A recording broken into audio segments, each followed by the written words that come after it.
नमस्कार, उत्तराखंड न्यूज देख रहे हैं आप। मैं हूं आपके साथ नेहा दुबे। उत्तराखंड के मुख्यमंत्री पुष्कर सिंह धामी ने खटीमा में 16.15 करोड़ रुपए की लागत से बने वन चेतना केंद्र स्पोर्ट्स स्टेडियम का उद्घाटन किया। इस स्टेडियम में बास्केटबॉल, फुटबॉल, वॉलीबॉल, कबड्डी जैसे खेलों के मैदान बनाए गए हैं। साथ ही खिलाड़ियों के ठहरने के लिए हॉस्टल और इंडोर कार्यक्रमों के लिए भी बहुउद्देशीय हॉल भी बनाया गया है। मुख्यमंत्री ने कहा है कि स्टेडियम खटीमा के युवाओं को एक महत्वपूर्ण मंच प्रदान करेगा और राष्ट्रीय तथा अंतर्राष्ट्रीय स्तर पर उत्तराखंड का गौरव बढ़ाएगा। ये हमारे लिए बहुत अवसर है कि हमको मेजबानी का अवसर मिला है उत्तराखंड को। हम पूरी तरह से तैयार हैं। हमारी तैयारियां अंतिम चरण पर हैं और 28 तारीख आने से पहले ही सब कुछ तैयारियां पूरी हो जाएंगी। 28 तारीख को प्रधानमंत्री के कमरों से ये प्रतियोगिता प्रारंभ होगी और इस प्रतियोगिता के आयोजन से हमारे प्रदेश के खिलाड़ियों को एक प्रोत्साहन होगा। पूरे प्रदेशवासियों के लिए एक बड़ा अवसर होगा कि हम देश के 10,000 से भी ज़्यादा खिलाड़ियों का अपने देवभूमि में स्वागत करेंगे। तो सीएम धामी ने किया स्टेडियम का उद्घाटन। ज्यादा जानकारी सत्यजीत सरकार हमारे संवाददाता दे रहे हैं। सत्यजीत, ये स्टेडियम कितना खिलाड़ियों के लिए फायदेमंद होगा और क्या कुछ इस दौरान देखने के लिए मिला?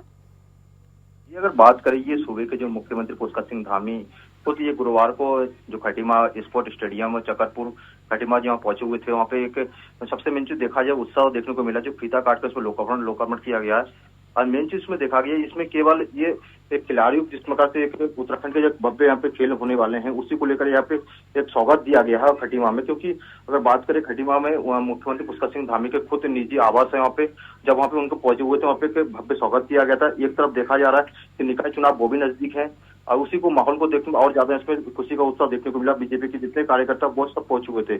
अगर बात करें 2017 में जो खटीमा के रूप में जो एक वहाँ पे स्टेडियम का जो घोषणा कर किया था 2017 में, लेकिन वो कल वहाँ पे पूर्ण करके वहाँ पे स्थापित कर दिया गया है।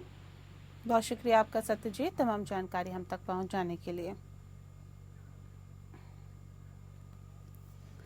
वहीं उत्तराखंड में जल्द यूसीसी यानी कि समान नागरिक संहिता लागू होने जा रही है। इसके संकेत मुख्यमंत्री पुष्कर सिंह धामी द्वारा दिए गए हैं। तो वहीं यूसीसी को लेकर शहरी विकास मंत्री प्रेमचंद ने कहा है कि समान नागरिक संहिता को लेकर लगभग सभी औपचारिकताएं पूरी की जा चुकी है और जल्द ही जनवरी महीने में इसकी तारीख का ऐलान भी किया जाएगा। प्रेमचंद अग्रवाल ने यह भी कहा है कि उत्तराखंड यूसीसी लागू करने वाला पहला राज्य बनने जा रहा है, जिसकी चर्चा सभी जगह हो रही है। वहीं इस विषय पर गृह मंत्री अमित शाह ने भी लोकसभा के सदन में यूसीसी को लेकर उत्तराखंड की सराहना की। देखिए, हम इस बात का गौरव अर्जित करने वाले हैं कि यूसीसी के लिए हमारा प्रदेश पहला प्रदेश होगा कि देश भर में जो यूसीसी ला के आज अपना एक कीर्तिमान स्थापित करने जा रहा है। और आप ये भी जानते हैं कि जब लोकसभा में बहस चल रही थी तो माननीय गृह मंत्री आदरणीय अमित शाह जी ने भी उत्तराखंड के यूसीसी के बारे में उस लोकसभा के पटल में हम सबको सराहा था। तो हम लोग जिस प्रकार से माननीय मुख्यमंत्री जी लगातार बात कह रहे हैं कि जनवरी में कभी भी यूसीसी लागू किया जा सकता है, उनकी तमाम औपचारिकताएं पूरी हो गई हैं, प्रशिक्षण का भी लगभग काम पूरा हो गया है। तो किसी भी क्षण किसी भी दिन उपयुक्त समय को देखते हुए और ये यूसीसी उत्तराखंड में लागू होने जा रहा है। तो बता दें आपको कि यूसीसी को लेकर लगभग सभी औपचारिकताएं पूरी हो गई है। अग्रवाल ने इस बात को कहा है। साथ ही साथ बताया भी जा रहा है कि जनवरी महीने में तारीखों का ऐलान भी किया जाएगा।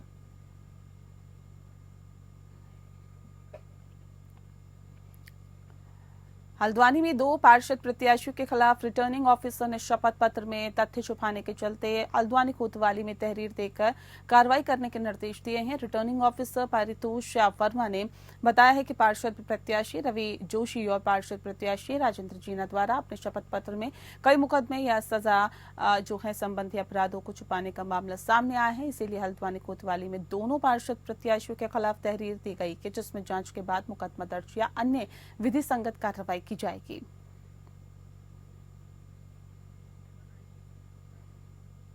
देखिए, स्क्रूटनी से पहले कुछ ऐसे तथ्य संज्ञान में आए थे कि दो प्रत्याशियों द्वारा कुछ फैक्ट छिपाए गए हैं और कुछ मुकदमे उनके ऊपर दर्ज हैं या कोर्ट से सजा हुई है और उसको इन अभ्यर्थियों द्वारा अपने शपथ पत्र में शो नहीं किया गया था।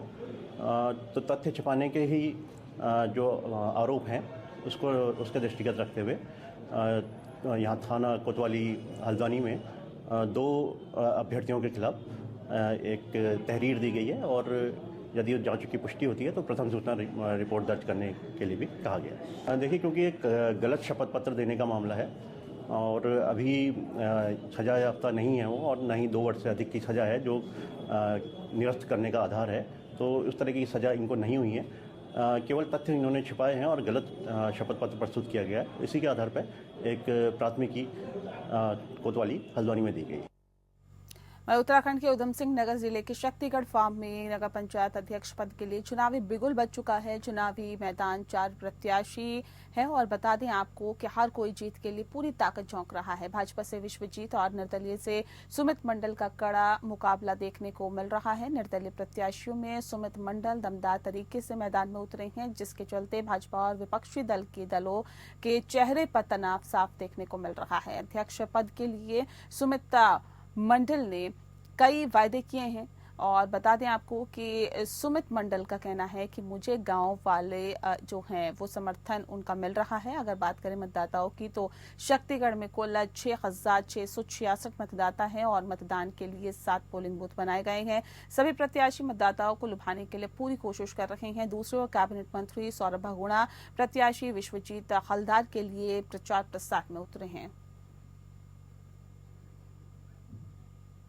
नमस्कार, मैं भारतीय जनता पार्टी के शीर्ष नेतृत्व का बहुत बहुत धन्यवाद और आभार व्यक्त करता हूं, जिन्होंने आज मेरे को इस काबिल समझा और भारतीय जनता पार्टी से मुझे एक प्रत्याशी बनाया।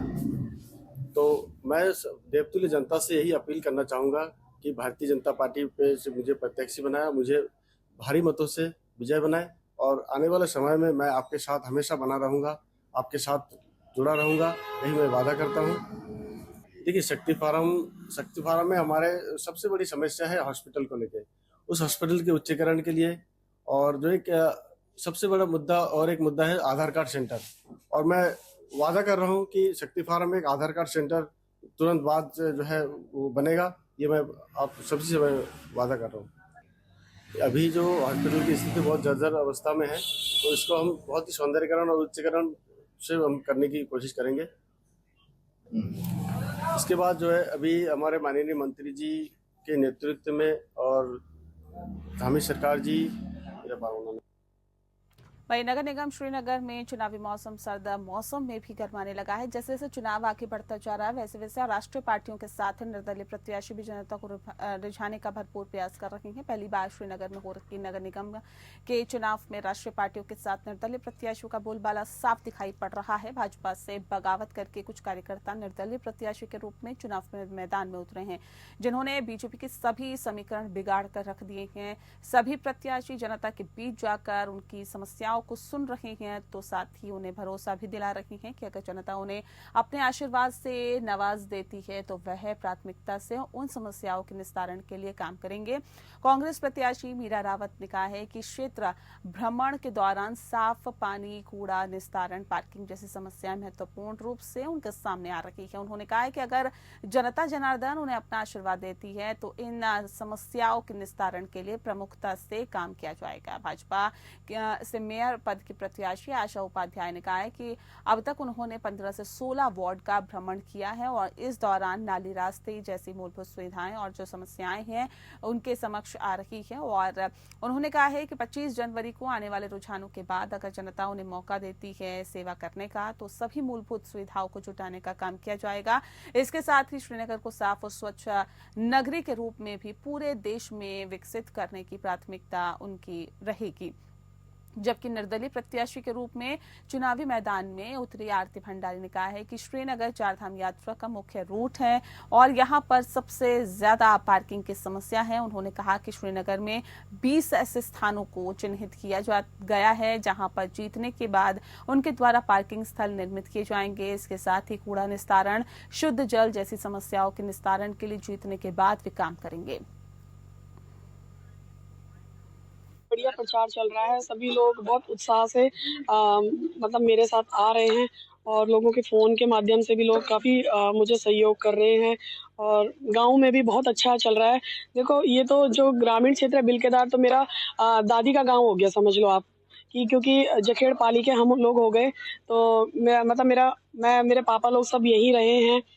हमने अब तक जो है 14-15 वार्डों का भ्रमण कर चुके हैं और समस्याएं यहाँ पे सबसे ज़्यादा जो है ये शिविर की है, नालियों की है, कूड़े की है और ये घर के ऊपर झूलते हुए बिजली के तारों की है और मुख्य रूप से जैसे पार्कों की समस्या है, खेलने के ग्राउंड की समस्या है। तो लोग अपनी समस्याएं यहाँ पे रख रहे हैं, हम उसको नोट कर रहे हैं और ये हमारी प्राथमिकता होगी तो उन समस्याओं को हम अपने मैनिफेस्टो में इसको हम 36 से 37 वार्ड में चलेंगे। मुझे भारतीय जनता पार्टी का बहुत अच्छा रुझान मिला, जहाँ पे एक राष्ट्रीय, देश की सर्वश्रेष्ठ राष्ट्रीय भारतीय जनता पार्टी की लोकप्रिय डॉक्टर धन सिंह रावत जी जिस विधानसभा में रहे हैं, उनके कामों के रुझान से, उनके किए हुए कामों से मुझे इतना अच्छा रुझान मिल रहा है। हर वार्ड से, हर जगह से मुझे इतना अच्छा रुझान मिला कि हम बड़े प्रचंड बहुमत से हमारी भारतीय जनता पार्टी विजय करेगी। हल्द्वानी में कांग्रेस के मेयर प्रत्याशी ललित जोशी की चुनावी कार्यालय में पहुंचे प्रदेश अध्यक्ष करण महरा ने राज्य सरकार पर जमकर हमला बोलते हुए कहा है कि आज बेरोजगारी, भ्रष्टाचार और अपराध इस राज्य की पहचान बन गए हैं। ऐसे में निकाय चुनाव में जनता इस सरकार को सबक सिखाने के लिए मूड में आ गई है। करण महरा ने कहा है कि हल्द्वानी में मेयर प्रत्याशी ललित जोशी को राज्य आंदोलन से लेकर जनता के लिए किए गए कई आंदोलन का इस बार आशीर्वाद मिलेगा। वहीं ललित जोशी ने कहा है कि उनके विकास के एजेंट और मुद्दे बिल्कुल स्पष्ट है, वे भाजपा की तरह लोगों को भटका नहीं रही हैं। ललित जोशी का कहना है कि जनता ने उन्हें मौका दिया है तो वह हल्द्वानी को कोटा राजस्थान की तरह शिक्षा का हब बनाना चाहते हैं। इसके अलावा रोजगार और स्वरोजगार हल्द्वानी के लिए सबसे महत्वपूर्ण है। साथ ही पहाड़ से आने वाले मरीजों के तीमारदार के लिए हॉस्टल बनाना भी उनकी प्राथमिकता है। इसके अलावा नजुल नीति और दमुआ डूंगा के मालिकाना हक को लेकर भी वह प्रयास करेंगे। साथ ही ग्रामीण क्षेत्रों में भी नगर निगम के छोटे दफ्तर खोले जाएंगे।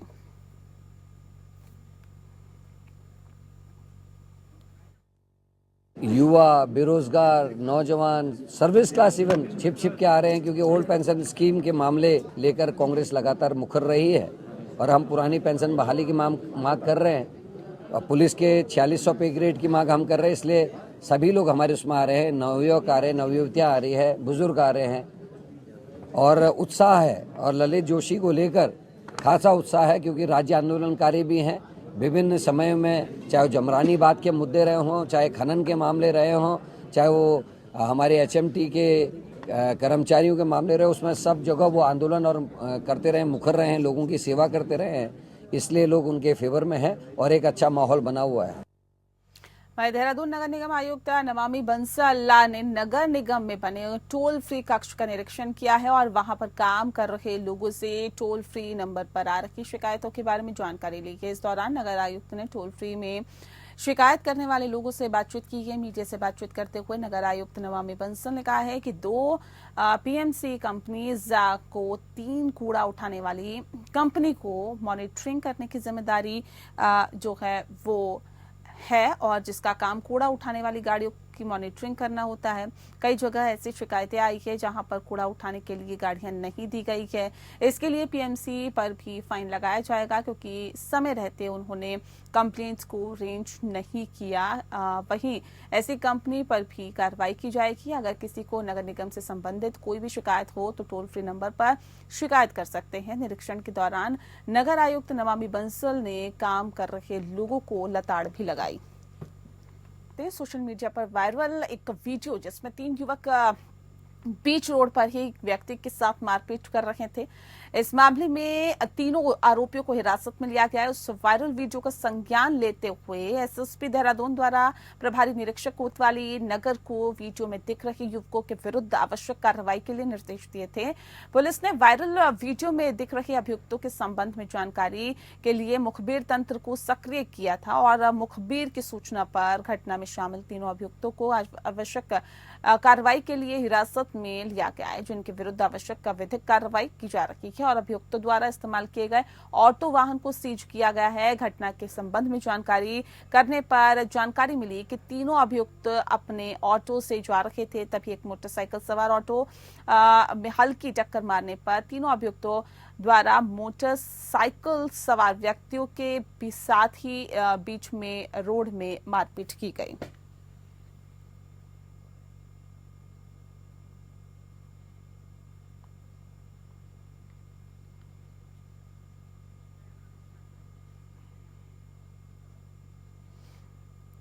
हरिद्वार में वन विभाग के खानपुर रेंज में हाथी के हमले से एक ग्रामीण की मौत हो गई। बुग्गावाला थाना क्षेत्र स्थित हजारा ग्रांट गांव में 55 साल के सोमपाल को हाथी ने मौत के घाट उतार दिया। इस घटना के बाद ग्रामीणों में वन विभाग के खिलाफ आक्रोश है।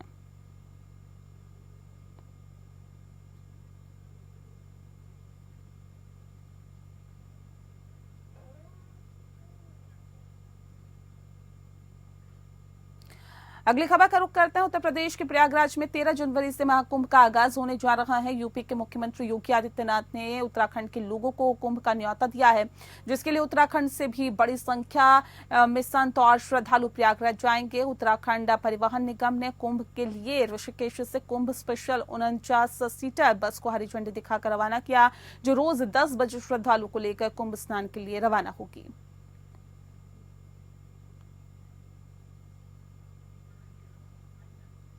कुंभ मेला स्पेशल लगाई गई है श्रद्धालुओं को देखते हुए।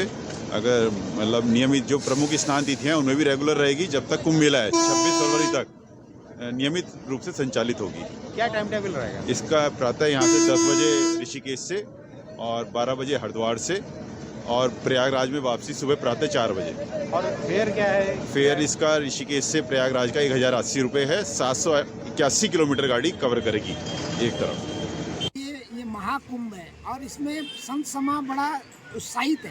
पूरा संत समाज, विद्वत समाज और हमारा समस्त क्षेत्र का जो जनमानस है और जो ऋषिकेश से प्रयागराज के लिए जो बस सेवाएं लगाई हैं, ट्रेन सेवाएं लगाई हैं, ये अधिक मात्रा में लगाई जाएं, अधिक, क्योंकि पूरा विश्व इस टाइम प्रयागराज जाने को आतुर है।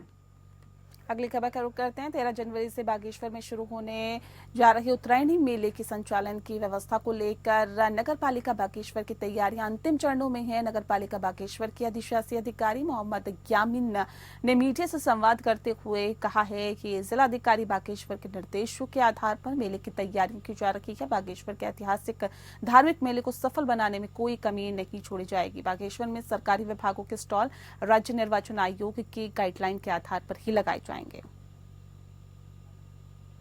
मेले की हमने पूर्ण रूप से तैयारियां जोर शोर से कर दी हैं। डीएम सर के आदेशानुसार वॉल पेंटिंग्स का कार्य किया जा रहा है। वॉल पेंटिंग्स में डीएम सर के निर्देशों के अनुसार नेशनल गेम्स जो हमारे उत्तराखंड में होने हैं ना, उसके लिए हमने वॉल पेंटिंग्स को खास तौर से नेशनल गेम्स में, नशा मुक्ति अभियान में, इन चीज़ों के लिए वॉल पेंटिंग्स की है। अस्थायी रूप से हमने जो पुल्स बनते हैं मेले के लिए वो भी हमने बनवा दिए हैं। साफ़ सफाई का पूरा ध्यान रखा जा रहा है। किसी भी तरह की गंदगी को मेले में हम नहीं बर्दाश्त करेंगे। हमने तैयारियां की हैं। उम्मीद करते हैं कि हमेशा की तरह उत्तरायणी मेला अपने वर्चस्व पर कायम रहेगा। माननीय निर्वाचन आयोग की अनुशंसा पर हमने इस तरीके का भी हमें कोई निर्देश प्राप्त नहीं हुआ है कि एक कोई सरकारी स्टॉल लगेंगे या नहीं लगेंगे। वो जैसे ही निर्देश आ रहा है हम उसी का अनुपालन करेंगे। उत्तराखंड परिवहन विभाग द्वारा देहरादून के आरटीओ दफ्तर में एक मिनी ट्रैफिक पार्क बनाया गया है, जिसमें लोगों को ट्रैफिक नियमों के बारे में जानकारी देने और जागरूक करने के zebra crossing, traffic signal, reflector, sign board और चेतावनी बोर्ड, road track, yellow line, U turn सहित ट्रैफिक रूल से जुड़ी हुई सभी जानकारी मिलेगी। इस पार्क में सांप सीढ़ी के माध्यम से यातायात नियमों को बखूबी समझाया गया है। देहरादून के आरटीओ प्रवर्तन शैलेश तिवारी ने बताया कि ये नया प्रयोग उन बच्चों के लिए हैं जो कभी अपना काम करवाने आरटीओ परिसर में आएंगे तो उन्हें दिक्कतों का सामना न करना पड़े।